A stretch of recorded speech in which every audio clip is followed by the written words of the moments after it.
right. Well, welcome to Counselor Coffee Talk. So if this is your first time on, this is something that we do every other week. Usually you're seeing, sometimes I'm Peg Keough, but Matt Carpenter is kind of running the show on this. He's actually on a plane flying to Florida, lucky him. Get a little sunshine in the middle of the winter here. So I am covering today, but we do this every other Wednesday, and it's really supposed to be a time where we can show up, we being College Aid Pro, and support you, talk about what's going on right now in the college financial planning journey for your students and your parents. Give you an opportunity to shoot me any questions you've got. And so today I'm going to talk about some financial aid award letters and actually the latest.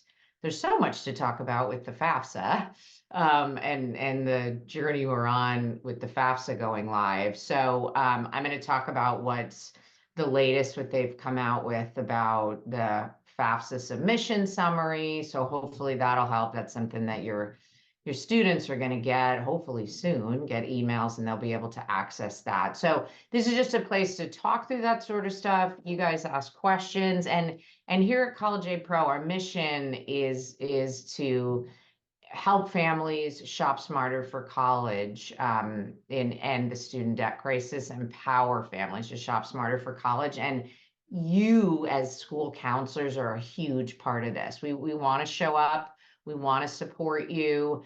I have two kids that graduated from public school, and I was always in awe at like how these women could even do what they're doing. You know, they just had so much on their plate. So if we can show up and support you in any way, and I'll talk about that in a little bit more detail at the end, but if we can show up and support you on anything financial, you know, we have software that kind of think of us as the Naviance or SCORE of financial aid. You know, we're trying to show up to fill that niche, you know, everything around financial fit. And this year it's just been even a bigger deal with all the FAFSA changes not rolling out really in the best way. So I'm going to put a link, and I'll share it at the end as well in the chat. This is Matt Carpenter's. Oh, wait, I got to go grab it because I already copied something else there. This is Matt Carpenter's scheduling link. And so if you want to chat with him about your school, how we can support you, he's more than happy to do that. You can click there and sign up for a Zoom meeting. And again, I'll talk in a little bit more detail about how, you know, we support schools. But today, what I want to make sure if you all have any questions that I address them before we finish. But I thought I would go through kind of where we're at is, excuse me for a minute, let me just take a drink of water here. Kind of where we're at. Every time you get on and you're doing it solo, you always get a frog in your throat.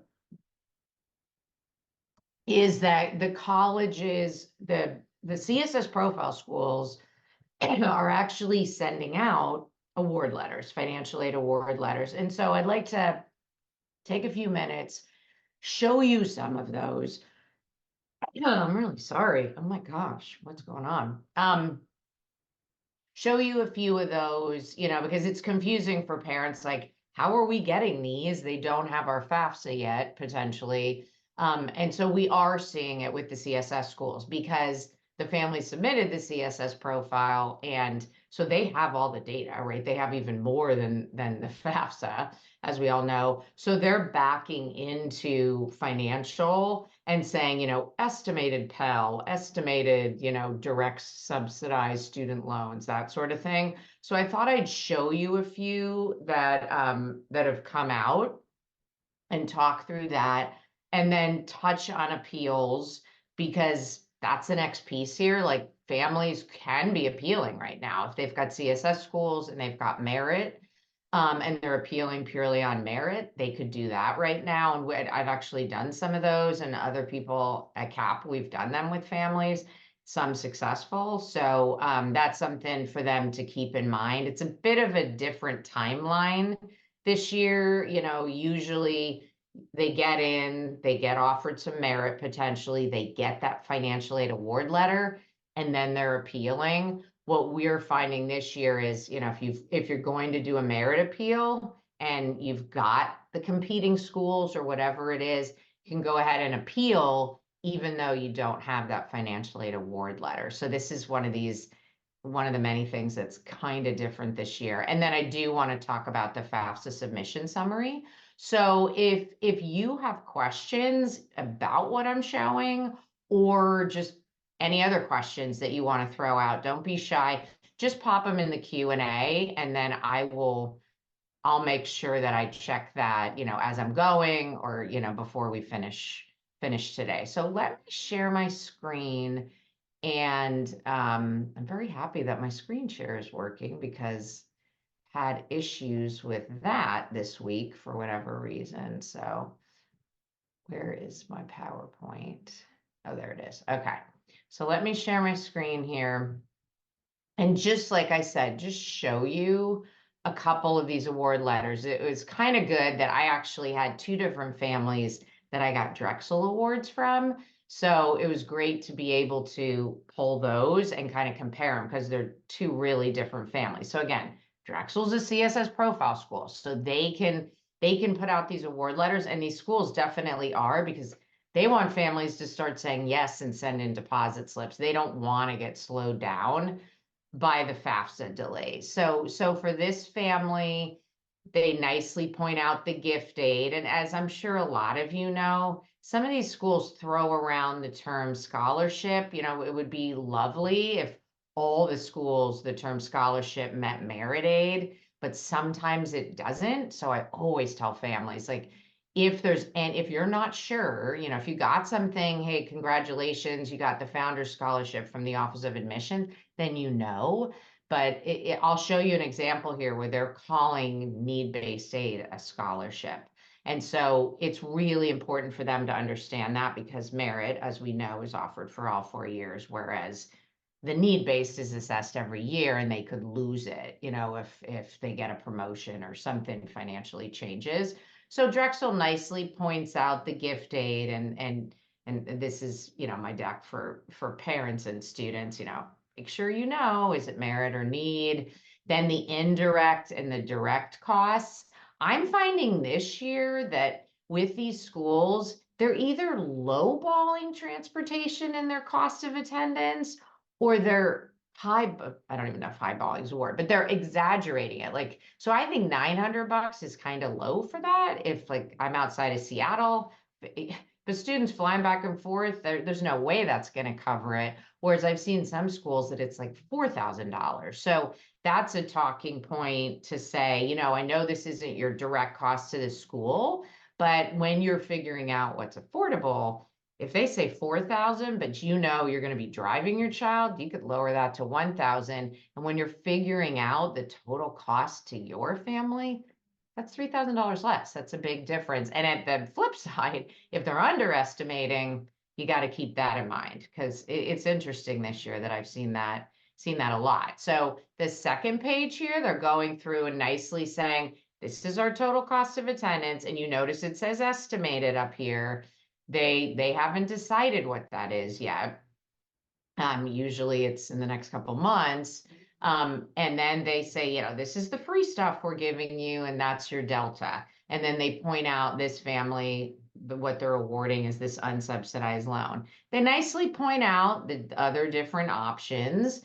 They talk about a payment plan. That's a big thing for a lot of families, to do it on a payment plan. It really helps than having to come up with a big chunk each quarter or each semester. So that part's good. So this is another family, really different offering because of their need, right? So again, they've got the grants and scholarships. This one's pretty clear, like the Dean Scholarship is definitely merit, but then the Drexel grant is need-based. And then you notice they are, like I said earlier, they are offering federal aid here, because they're backing in that this family is going to be eligible for Pell. But you notice it says estimated because they've got to cover themselves, right? The other thing I'll point out here, and probably some of you noticed this is the old Pell for this year, the 7,395. Congress has not approved the new Pell, which is a big part of the raising of the Pelts into the 9,000s, which will be huge for low-income families. So this is another thing. They can't use the higher Pell until Congress passes it. So that hasn't happened yet.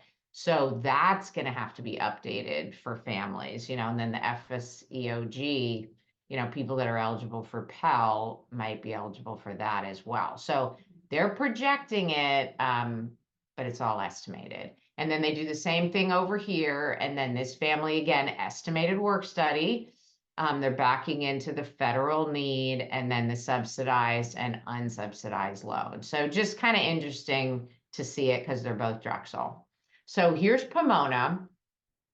Same sort of thing, direct costs, indirect costs. If you notice here, they have 0 for travel, which is crazy. So this 85,300 number, it's not accurate, right? If a family lives in Maine, flying back and forth to Pomona, they're going to spend some money in travel. So I've never seen 0 in travel before. So I don't know what that's about. And then they're using the term EFC. Technically, the CSS profile schools don't have to make the transition to SAI. I would hope they would, just to stop confusion for families.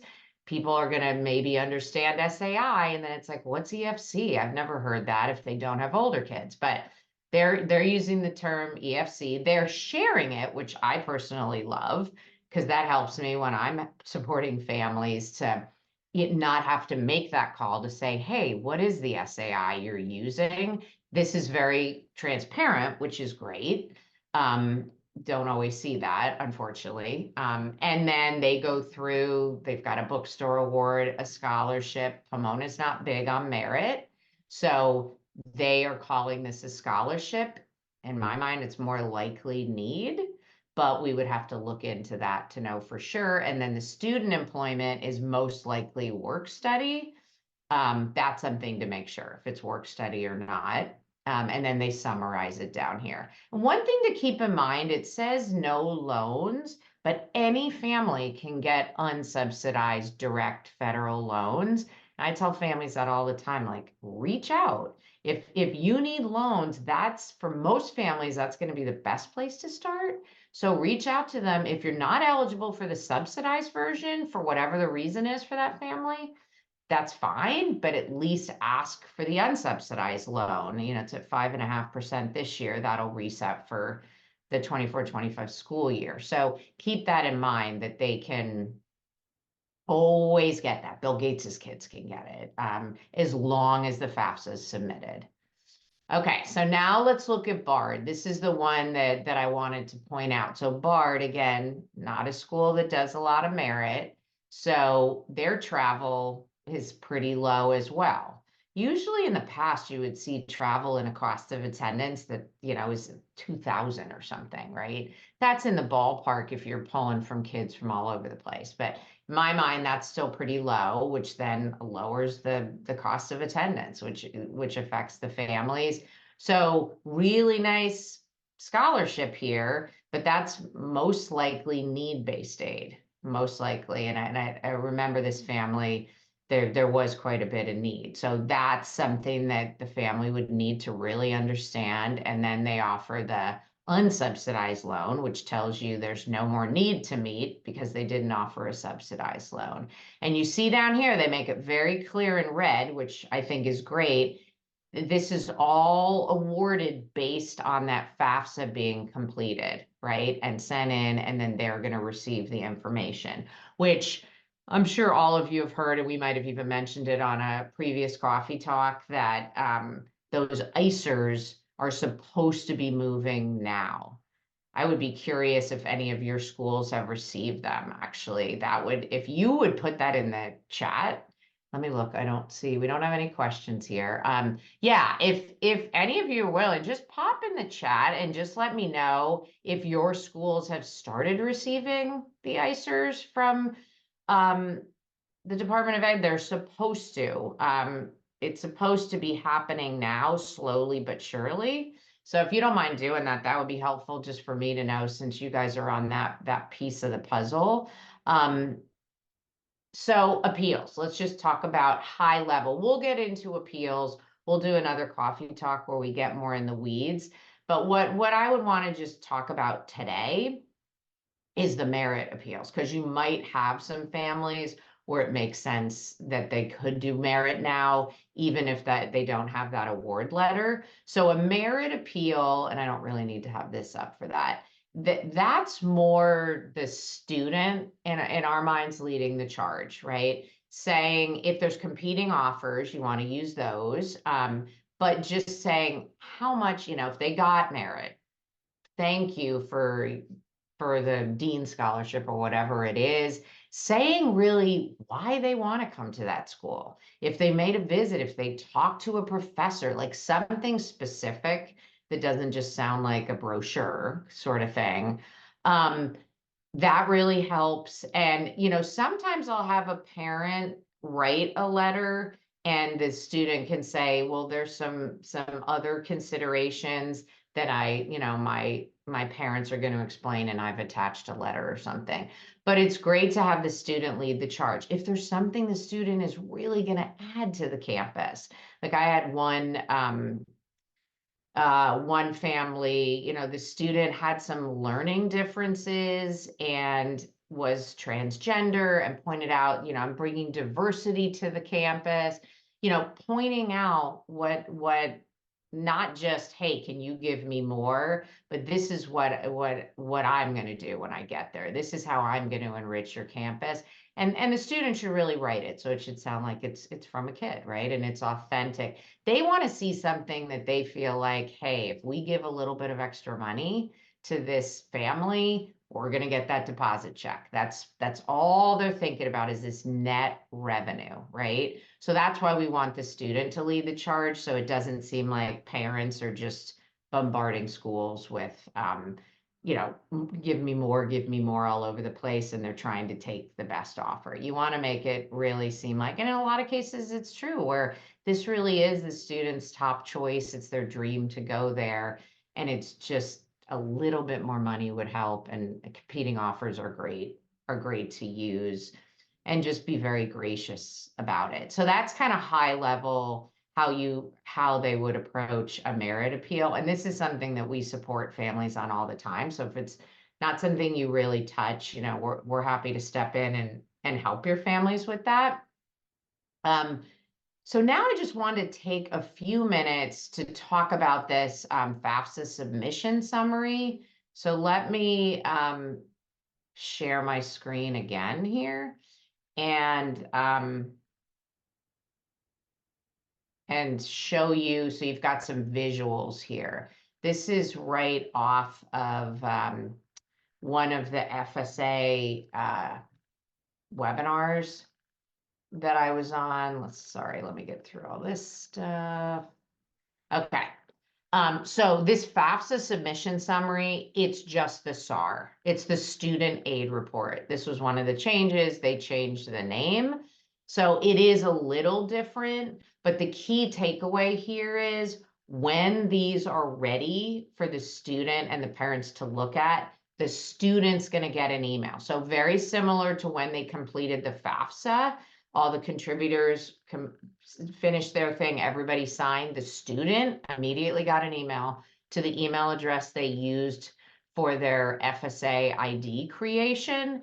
Same thing here. The student's going to get an email saying your FAFSA submission summary is processed and ready for you to review. So you want to tell your families, I know I have 30-year-olds, I have twins. They look at emails some, but email's not their first place to communicate. And I'm thinking high school kids are probably worse than mine. So the parents really want to be all over that. Make sure that their child is checking their email, forwarding things to the parents. so that they can stay on top of this, because this one is a big one. When they get in there, they're going to log into their studentaid.gov account, which is their FSA ID and password, and then they'll be able to go in there and on their dashboard, be able to, like it says here, go to my activity, and they'll be able to click into the submission summary, not to be confused with the submission confirmation that I just talked about. That's, you submitted your FAFSA. If any of your families haven't gone through that, they need to get that FAFSA in ASAP. Even if they get glitches, even if they don't get an SAI, just make sure they've got that email that includes the submission date, because then they're covered. Even if it's not perfect, that's not their problem. That's probably, some sort of tech issue that honestly, they still exist. That hasn't been taken care of, all the tech issues. So let's look at this summary real quickly. There's 4 different parts of it, and you can see their tabs that when they log in, this is a visual. There's going to be these tabs that they can click through: eligibility overview, the FAFSA form answers, school information, and next steps. So let's look at each one of these. Eligibility, similar to the SAR, it's going to be saying, hey, we think you might be Pell eligible, direct student loans, work study. These are all estimates, even though now this is the FAFSA. It's no longer a CSS school projecting. These are still estimates. The only thing that's official in here is the student aid index that you'll see at the bottom. That is an official number. As I said earlier, if Congress, when Congress passes the new Pell, that could be updated for some families, because the Pell should go up, right? So, but as of receiving it, that's your official SAI. The rest of this will be official when they get the award letter from the college, from the university or college. So that's that piece. It's just giving them an idea. Then there's the FAFSA form answers. This is where they can actually click on these down arrows and see what they put. The income information should have moved via the direct data exchange, which replaced the data retrieval tool from the past. Most people had no choice. It just automatically moved. So it shouldn't say the income there. It never did with the DRT. And they said on the webinar, I can't confirm this because these aren't available yet, that the parent financials should not show up. And I'm saying that because you've probably talked to some families where the parents, they're reluctant to submit these forms because they don't want their kids to see their data, their asset or their income data for the CSS or the FAFSA. And so I thought that was interesting that they said the parent, even though their information was contributed and is part of the student FAFSA, it shouldn't show up there. I can't confirm that that's 100% accurate because I haven't seen any of these because they're not available yet. But the key thing on this page is this make corrections box up here. This is where they can make corrections. So if they realize they made an error, they're going to want to go to this tab, hit make correction, and take care of it. Because I know people have realized they've made errors and there's a lot of stress around, when can I do this? When can I make this change? They're going to want to do it right away so that the school gets the updates and the recalculated SAI if it goes down, which people make corrections, it should go down if they put on too many assets, or there's just a lot of errors that people potentially make around the asset piece, including retirement assets, including other kids, their younger or older kids, 529 balances. Those are 2 biggies that people do. Maybe overvaluing their business because that's on there now. But this is where they make those changes. Then on the next, on the next tab, oh, yeah, this is right. Yeah, this was just from our presentation last night. These are some common mistakes that people make. Then the school information. So this is similar. This pulls from the scorecard, the government scorecard, and gives the family information about the different schools that the FAFSA was submitted to. So that's nice to see in one place. And then the last one, the next steps, is super important as well. If there is something that the student parents need to do. And if there is, it'll have that little red circle up here with a number in it. And that means, hey, you've got a next step. Independent students will almost always have this because they're going to have to reach out to the schools. They're going to have to provide documentation. So I think you can see this is super important to have on your students' radar about getting this email. I'm hoping, fingers crossed, that most families will get this month, right? Hopefully way sooner than the end of this month, right? Because this helps them make corrections, add schools. Some kids decided, hey, I wanted to add a school and I already submitted it. How do I do that? This is how they're going to be able to do it. So hopefully this is helpful to give you a visual of, what your students are going to be looking at and the parents are going to be looking at. So let me see here. It looks like we have a couple questions. Can you clarify the most recent FAFSA updates regarding contributors without a social security number? Manually enters, is that sufficient for the FAFSA to be considered complete? Okay, so they did recently come out, and I gotta be honest, I don't remember the specifics. I just read it. Did recently come out and said that that was broken from the beginning, that if you did it, it was supposed to have a real time through TransUnion working. And they recently came out and said that it should be working. You could always submit a paper one. You know what, Avery, I'm going to write down your name here because I want to look up. I read the update and I just don't remember the specifics because they did come out and they had made movements on that. And I think the next question, student is U.S. citizen and parents do not. Does the student have to send their part and parent download? Yeah, so both of your questions are related to that, and I apologize. I should have read through that announcement again. But what I'll do is I'll send you guys an email with the latest and greatest because I think there was even download on that. So I'll go look that up and I will get it to both of you. But the good news is they had moved forward and there was a fix in place on that one.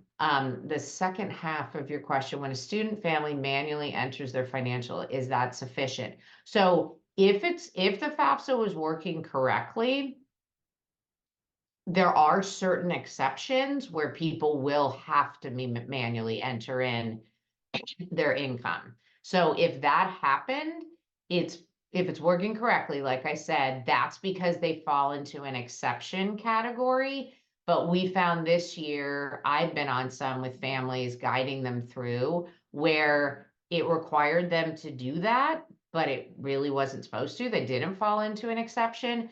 But I tell them, you need it, if it wants you to manually enter, hit submit. As long as they have that submission date on the email that the student receives right after they complete it, like I said, then that's their proof to the college, hey, I submitted this. So they should be fine. I wouldn't worry about it. Some families didn't get the asset categories to enter and they should have. Just so you know, one of the big exceptions is if your marital status and the way that you filed in prior year are different, then it should kick it out. So if somebody is divorced or separated right now, but in 2022 they filed married filing jointly, when they share that should automatically require just the custodial parent, which is the parent that provides the most financial support, on a year look back from when they're submitting the form, that person is required to manually enter. So if that's a scenario that you see, that's correct. But in answer to your question, Avery, I think as long as it's requiring them to manually enter, go ahead and do it. Both contributor and parent sign, get it in there and get your submission date. That's on FSA if they incorrectly required a manual entry, which, like I said, I've seen things omitted sometimes, and sometimes people being required to do that when I wouldn't think they would need to. So it's just, this is one of these years that there's just a lot of glitches and a lot of them did not get addressed. They're still not addressed. Okay, so I will send off answers to your other Social Security. I'll go look and give you more detailed answers because I know they addressed it, but I'd like to tell you exactly how. Um, we we started in ninth grade talking about students reviewing school emails every Sunday afternoon, evening, including junk file. It has started our students reviewing not only school, but also their personal. Yeah, that's great, James. I think that's great to get them in the habit of checking, having a set time. Hey, just go check your email. He's asking, does anybody have a better idea? You go ahead and throw out in the chat, or if you have a way that you've come up with to strongly encourage your students to be checking email, you can go ahead and raise your hand and I can let you speak and you can share it with the group too. Because James is saying, he's open to any other ideas, but I think that's a great one. And starting early when they're not getting FAFSA emails, so that they get in the habit of checking is really great. So yeah, if anybody else has any other ways, just raise your hand and I'm happy to, you can share with the group here. But thanks for sharing that. I think that's great. Must the parents who are now separated submit a legal agreement of separation? What is it? How do they get it? No, that isn't going to be automatically required. I mean, this has been going on forever. Once prior year started, we've had a lot of people where their current situation is very different. If that's asked for down the road, then they're going to have to submit whatever it is. And it doesn't have to be a legal agreement. In the financial aid world, separated, the definition of separated is living in separate households. So if a school wants documentation and it hasn't been legally laid out, or a divorce isn't finalized and the lawyers haven't gotten involved yet, sometimes I've seen schools ask for proof of two residences, right? Because unfortunately, there are some parents that try and pull fast ones. They look at the rules and say, hey, it'll be way better if we're separated. And they're not necessarily separated. Obviously, this is not the norm, but it happens, across the board. There's always, every industry has people that, they're bad actors, right? So the schools are on the lookout for that. And if they suspect something, they can ask for documentation, but it doesn't have to be our divorce is almost finalized. Here's our legal agreement. Because people get separated and it can, sometimes people reconcile down the road, or it takes a long time. I'm not divorced, but I've had friends that have gone through it. So it can be a long process for a bunch of different reasons. So it's just being in this situation with financial. I know, as a society, our financials are private and we don't share them at the cocktail party. But when you're approaching colleges, it is really important to be as open and transparent as possible, because you want to put, families want to put their best foot forward to get the best financial aid package. And I think prior year was a great change that President Obama put into place years ago, but it did create this dynamic where people's lives 2022 was a long time ago. So people's lives can be really different, across the board, not just marital status. People can pass away, become disabled, lose their job. Like, a lot of things can happen that you really want to be letting the colleges know. That's great grounds for appeal. So hopefully that helps, Maria, with that. Any other questions, thoughts, anything anybody wants to share? Happy to open up the mic. Hopefully that, all of this was helpful, because as I said in the beginning, like, our main goal is to support you in any way we can. And so let me share my screen again. I just want to talk to you about how we've come up with the way that we, the feedback has been good. So hopefully, we've got, several hundred schools that we partner with. And if you want to partner with us, as I said earlier, you think of us as like the Naviance or SCORE of financial aid. We help on that financial piece, right? And I know that's not something in schools that you delve into as much. It's not your expertise. That's my world and I love it. What you all do, not my expertise, not what I'm effective at. So if we can support you on that through either we have software that we created for families, we have a free version of the software, but then we have what we call premium version where you can have put in unlimited colleges. We calculate the SAI. That's available. Some schools have a budget for this, and if you do, we have schools that, it starts at about $2,000 a year. If you don't have a budget, which I know a lot of schools don't, that's okay. We still want to show up and support you with, the families can set up their free account. We have a 5-part educational webinar series where we walk them along this journey. Right now we're in this understanding award letters and appealing time, but we're also up here at like the financial aid 101 area for, class of 2025 families and 26 and 27. They're getting their feet wet, and then we walk them through this whole process. We have a lot of parents that have juniors and they'll jump on the appeals webinar because they want to start understanding how it goes. So we have the education, which I'm the director of education. This is near and dear to my heart. And parents understanding this and kids, but the parents are kind of driving the financial piece more. That puts them so far ahead of the game because so many parents, it's overwhelming and they get paralyzed or they just put it on the back burner. And then they end up having schools that aren't affordable. And there were other schools that really, really could help them. But in our software, just think of it as like a net price calculator on steroids. We have thousands of schools in there. We calculate the federal SAI for the family, the institutional SAI, and then we show the net costs at all different schools. In the CSS schools, we factor in how do they look at home equity in the primary home?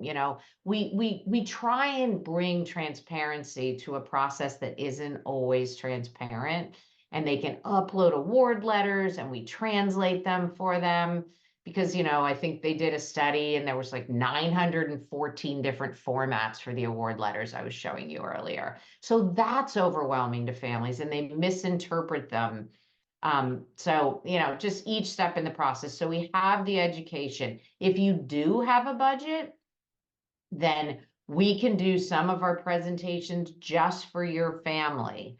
If you have a budget to buy licenses for all your families. And by the way, if you have free and reduced lunch kids, we just automatically give them our premium version of the software. No questions asked. They don't have to prove their financials or anything. We don't want to leave anybody behind, so we're happy to do that. But at the very least, we would love to be able to present to your families, offer them the education, give them the opportunity to set up their free account. And then if they need further support, I've spearheaded building a team of experts from all over the country that can offer one-on-one more detailed support. Some of these people are currently, like Josh is at MIT, Ryan used to be at BC or BU, I forget. Now he's at Harvard School of Medicine. Brian is at a private school as a counselor, but has read applications for the UC schools. People like myself, people that have been around the block that can really, really help. So we're trying to provide, take a little bit off of all of your plates and provide the education, the free software, and then it can be upgraded. And if families really want hand-holding, we have different ways that we can show up and support them. So I will pop in the chat again, Matt's, well, it's right here because nobody else put any messages in the chat. So you see it right here. click on that link. It'll open up and save. And Matt is more than happy to meet with you to chat about your school, and just see how we can support you further. We also have an email address. So if you have any questions, it's an email address that I'll put it in the chat. It's just counselor@collegeaidpro.com. That's specifically for all of you. So if a question comes up, you're talking to a family and you want to get our take on it, shoot us an email. Anne Marie Sanderson runs our support desk. She's superwoman. She's all over it. On the weekends, we're not necessarily looking, but during the week, we're very intentional about, going through our support emails and responding promptly. So I'm happy to answer your questions, show up and support you. Let me see. It looks like we have a couple. How do I get in touch with you directly? So that I didn't even see your question, but you can email us counselor@collegeaidpro.com.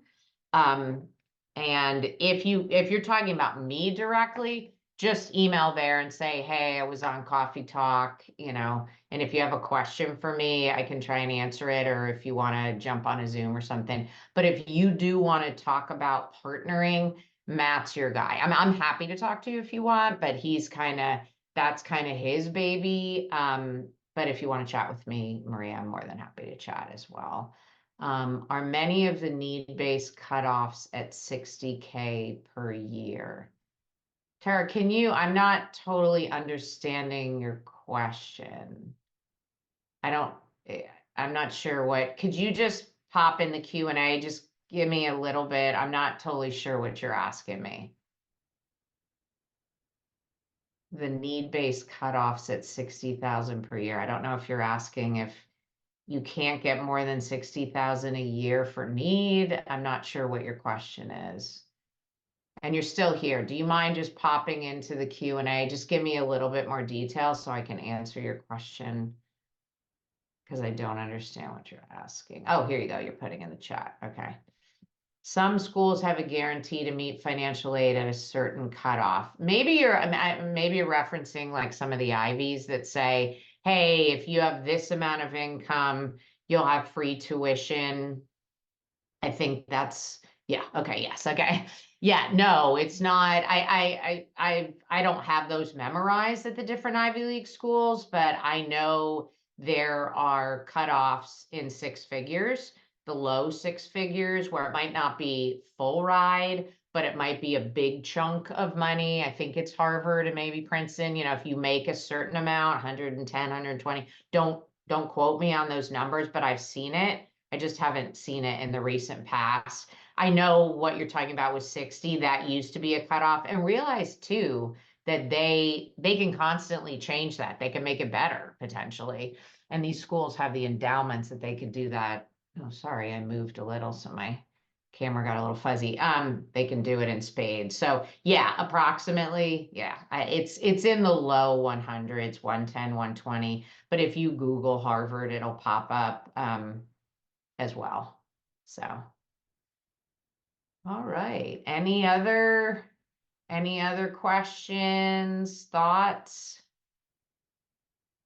And I'll pop in Matt's calendar link again, just so you all have it. And yeah, so I hope everybody is doing well, navigating everything, and you're probably going to start out in spring break soon. So maybe some of you are having that soon. So, all right. Well, thanks for being here. Have a great rest of the week, and we will see you next time.